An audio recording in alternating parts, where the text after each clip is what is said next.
তোমার আদরের বোনের ছেলে কি ঘুম থেকে উঠেছে?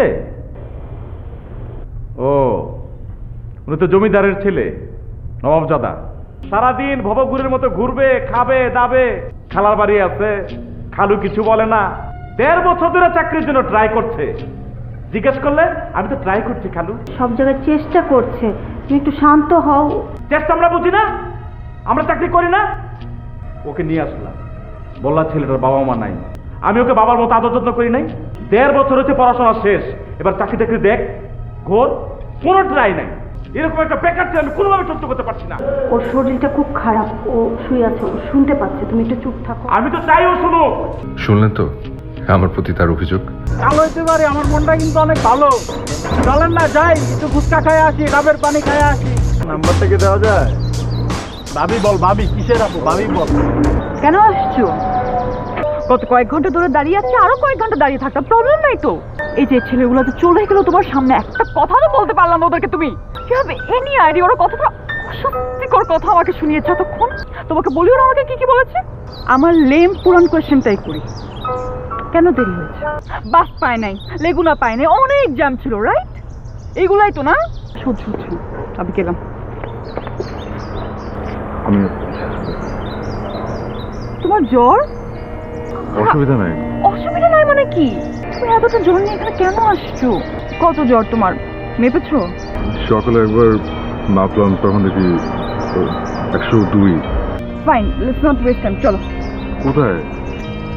ডক্টরের কাছে। আর কোথায়? 2টা প্যারাসিটামল খেয়ে নেবো, ঠিক হয়েছে? না, 2টা প্যারাসিটামল ঠিক হবে না।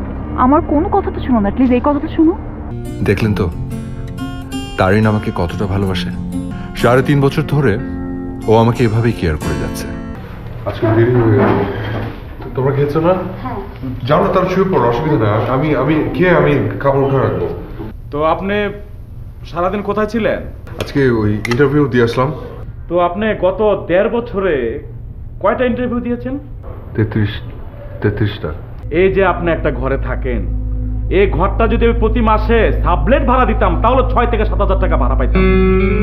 উল্টা আপনার পিছনে আমার 6 থেকে 7,000 টাকা খরচ। আমি একদম সহ্য করতে পারছি না। আমার ব্যাপারটা বুঝতে পারছেন আপনি? ওকে দুটো খেতে দাও, স্থির হয়ে বসতে দাও। বাসায় কোনো ধরনের কন্ট্রিবিউশন আছে? শুধু সারাদিন খাওয়া ছাড়া, বলো? হ্যাঁ, জিজ্ঞেস করো।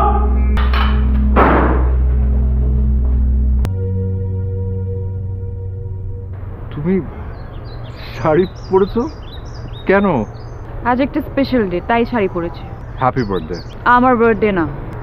তো আমার তো কিছু না। অনেক, আজকে আমাদের 4th অ্যানিভার্সারি। 4 বছর আগে আজকের দিনে আমাদের দেখা হচ্ছে। 4 বছর হয়ে গেল। অ্যান্ড থ্যাংক ইউ দিচ্ছি, কারণ তুমি 4টা বছর ধরে আমার মতো একটা বেকার ছেলেকে সহ্য করে এসছো। শুধু মুখে থ্যাংক ইউ বললে হবে না, আজকে আমাকে ট্রিট দিতে হবে। কি খাবে? ওই যে আমরা উত্তরাতে একটা কোরিয়ান রেস্টুরেন্টে গিয়েছিলাম না, চলো ওখানে যাই। আমি শুধু জানি না ওটার কত টাকা বিল আসে বলো তো, মানে দুজন খেলে। 3-4 হাজার তো আসবে।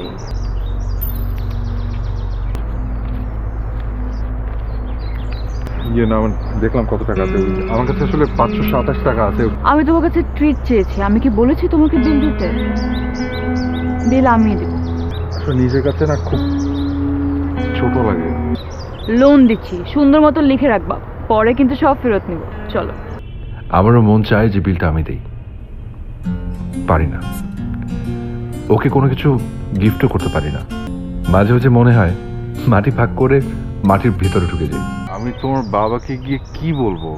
তুমি কেমন ছেলে, তোমার সিভি, তোমার যে রেজাল্ট খারাপ ছিল, এইসব ব্যাপারগুলো আমি আগেই তাকে বলে দিয়েছি। সুন্দর মতো পরিপাটি হয়ে, প্রেজেন্টেবল হয়ে বাবার সাথে দেখা করবা। আমার নার্ভাস লাগছে। তোমার মধ্যে একটা ফুটো কনফিডেন্স কেন যে না আমি বুঝি না। আচ্ছা বাবা, আমি কফি করে নিয়ে আসি।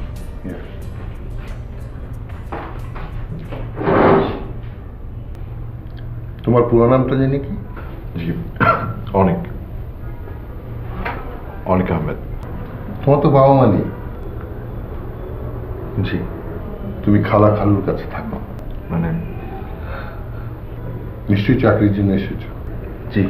তোমার সম্পর্কে আমি খোঁজ খবর নিয়েছি, তোমার ব্যাকগ্রাউন্ড কি। পুলিশ কমিশনার কিন্তু আমার বন্ধু, তার মাধ্যমে আমি সব খোঁজ খবর নিয়েছি। তুমি একটা বেকার মানুষ। আমি আমার মেয়ের সাথে তোমাকে কোনোভাবেই মানিয়ে নিতে পারছি না। তুমি তো স্টুডেন্ট হিসেবে ভালো না, আর আমার মেয়ের রেজাল্ট জানো? ও তো মাশাআল্লাহ অনেক ভালো স্টুডেন্ট। ওর সাথে তোমার কি মানায়? আমার বেশ কয়েকটা ফ্রেন্ড আছে যাদেরকে বললেই তোমাকে ভালো চাকরি দিবে, কিন্তু তার বিনিময়ে আমি একটা ডিল করতে পারি। এই চাকরির বিনিময়ে আমার মেয়ের জীবন থেকে তোমাকে দূরে সরে যেতে হবে। তুমি চাকরি চাও না আমার মেয়েকে চাও? একটু পরে আমার মেয়ে আসবে, তোমার সাথে আমার কি কথা হয়েছে যেন সে বুঝতে না পারে। কি বললো? জি? বাবা কি বললো? ও না, মানে সবার খোঁজ খবর নিল। আর চাকরির ব্যাপারে কিছু বলেনি? তোমাকে বলতে না করলো, চাকরির অপশন দিল। বাহ, আরে আমি বলেছিলাম না বাবাকে বললেই প্রবলেমটা সলভ হয়ে যাবে, তুমিই আসতে চাচ্ছিলে না বারবার। খুব শীঘ্রই আমাদের বিয়েটা হয়ে যাবে। এটাই বেকারদের কপাল, তারা সবকিছু একসাথে পায় না। এই তোমার আপডেট কি বলো তো? আমি আপনার প্রত্যেকটা শর্তে রাজি। আমার আসলে চাকরিটা খুব দরকার। Very wise decision. তোমার মোবাইলটা দেখি তো, সিমটা বের করো। তোমার কি একটাই নাম্বার? জি। তার মানে এই নাম্বারে আমার মেয়ে তোমার সাথে কথা বলে? জি। আজকের থেকে নাম্বারটা বন্ধ। নতুন একটা নাম্বার নিয়ে আমাকে ফোন করবে। নতুন নাম্বার যেন আমার মেয়ে না জানে। জি। All the best. আমার তারিনকে তো আমি হারিয়ে ফেললাম। ব্যাপার না, বেকারদের মাঝে মাঝে কিছু কিছু জিনিস স্যাক্রিফাইস করতে হয়। চাকরি টাকা দিয়ে খালা খালুকে অনেক কিছু কিনে দিয়েছে, কিন্তু যাকে নিয়ে স্বপ্ন দেখতাম সে নেই আজকে। আপনার সাথে একটু কথা ছিল। ও, যে কারণে আসা, একটা বিশেষ কারণ। আগামী মাসে 18 তারিখ আমার বিয়ে। আমার বিয়েতে আসলে আমি খুব খুশি হব। আপনি ভালো থাকবেন, নিজের ফ্যামিলি, নিজের চাকরি এসব দিয়ে খুব ভালো থাকবেন।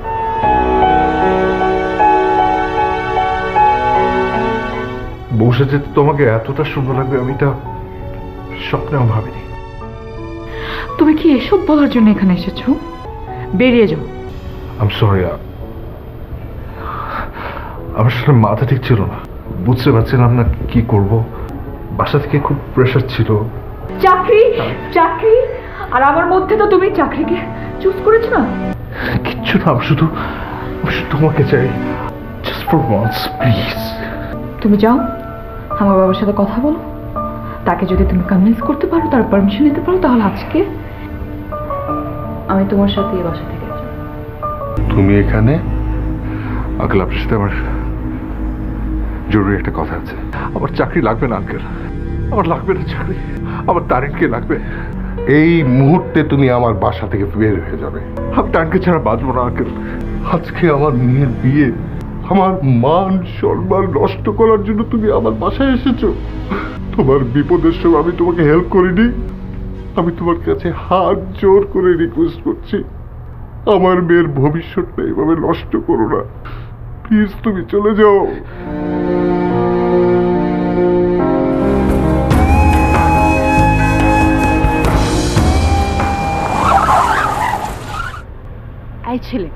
এই ছেলে, এইদিকে উঠো গাড়ি। তুমি মানে তুমি এখানে মানে বলতে দাও। সেদিন যখন তোমাকে ব্রেকফাস্টের জন্য বাসায় নিয়ে এসেছি, বাবা তোমাকে কি কি বলেছে আমি সব শুনেছিলাম। তোমাকে আমার মোটেই পছন্দ হয়নি। আমি আমার মেয়ের সাথে তোমাকে কোনোভাবেই মানিয়ে নিতে পারছি না। কারণ আমি দেখতে চাচ্ছি তুমি কাকে বেছে নাও, আমাকে নাকি তোমার চাকরিকে। আমি জানতাম তুমি সব কিছু ফেলে আমার কাছে ফিরে আসবে। দেখো, তাই হয়েছে। আমি তোমাকে ফেলে আরেকজনকে বিয়ে করব, এটা কি সম্ভব? এখন কিন্তু আমি আবার বেকার, আমার সাথে থাকতে কিন্তু তোমার অনেক কষ্ট হবে। সব কিছু বুঝেই আমি তোমার কাছে এসেছি। সরি।